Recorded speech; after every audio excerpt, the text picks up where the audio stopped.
오늘은 12월 한 달간 조선 해운업 내에서 일어난 이슈를 좀 타임라인으로 정리를 해보겠습니다. 아마도 이제 러시아 위주로 좀 이야기가 전개가 될 것 같은데요. 먼저 이제 12월 초에 이런 기사가 나왔는데, 이제 러시아가 원유 금수 조치와 또 이제 가격 상한제를 대비하기 위해서 충분한 탱커를 보유할 것이라는 점이었습니다. 물론 이는 결국 오판한 것으로 드러났지만 이제 올 초만 하더라도 이제 러시아는 금수 조치가 시행되더라도 이제 자신만만했었는데요. 어찌됐든 러시아산 원유 가격 상한제가 실시되면 시장에서는 이제 향후에 어떻게 될지 모른다는 불안감 때문에 이제 불확실성이 이어졌고요. 이제 그 결과 이제 이런 식으로 이제 유가는 크게 하락합니다.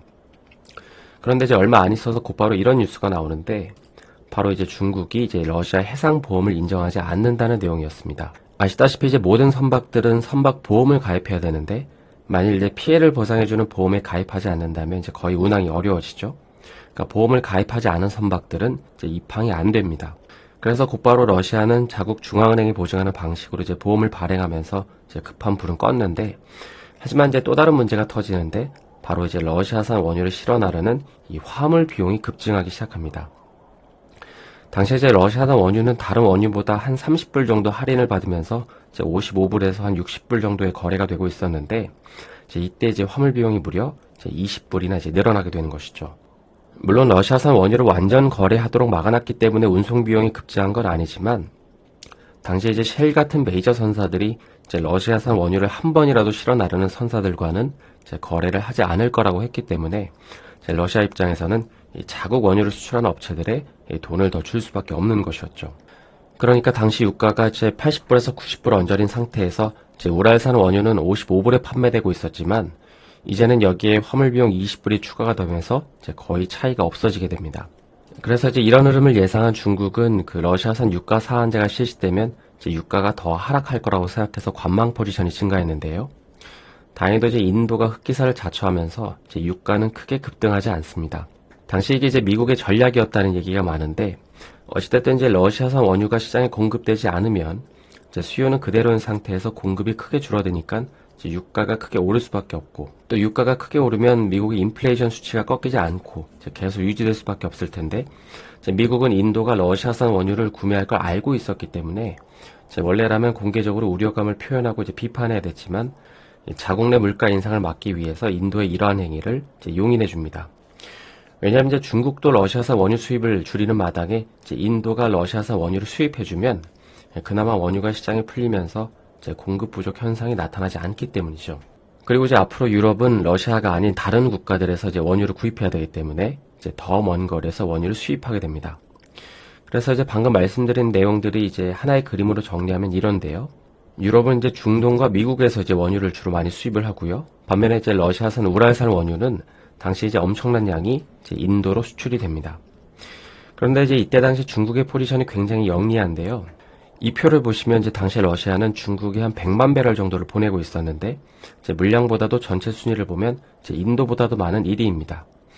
그러니까 만약 중국이 러시아의 등을 돌리기라도 시작한다면 그 밑에는 뭐 터키나 이탈리아, 네덜란드, 그러니까 이런 국가들을 합친 것보다 많은 물량을 이제 수출하지 못하는 것이죠. 그리고 또 이제 12월 초부터 나온 얘기 중에 하나가 이제 중국에서 코로나 규제를 완화할 거라는 얘기가 계속 돌았죠.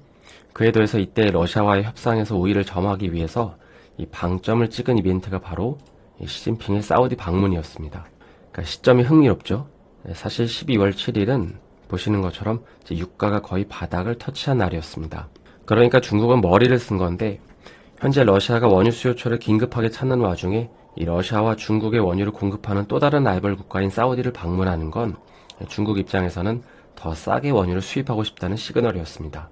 그리고 또 이 말은 우리보다 러시아 너네가 이제 우리 중국을 더 필요로 한다는 걸 푸틴에게 느끼게 해준 셈이죠.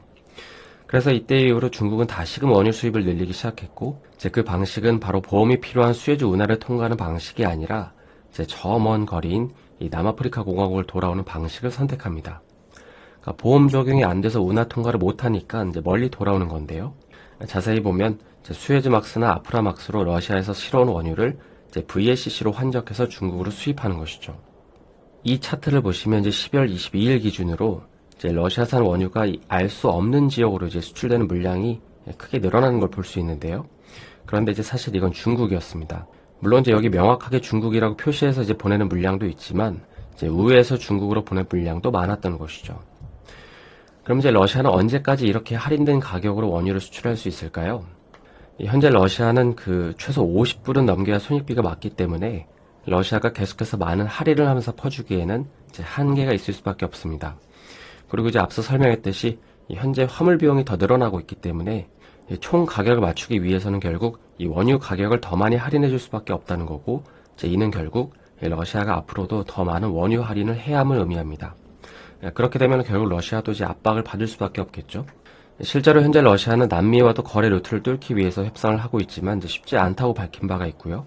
물론 러시아도 유가 상한제에 대응하고 있지만 이제 크게 의미가 없는 대응 방식입니다. 왜냐하면 이제 원유는 국가보다도 기업이 구입해서 사용하는 게 더 많기 때문이죠. 그러니까 국가를 제재할 게 아니라 이제 사실 기업을 제재를 해야 됩니다. 그래서 이제 앞으로 이런 상황에서 이제 러시아가 앞으로 어떻게 대처해 나가는지 아니면 결국 굴복하는지를 좀 지켜보시면 될 것 같습니다. 오늘은 이제 러시아 유가 상한제 시행 이후에 시장이 어떻게 흘러가고 있는지를 좀 살펴봤는데요. 오늘 영상이 도움이 되셨다면 좋아요와 구독 부탁드립니다.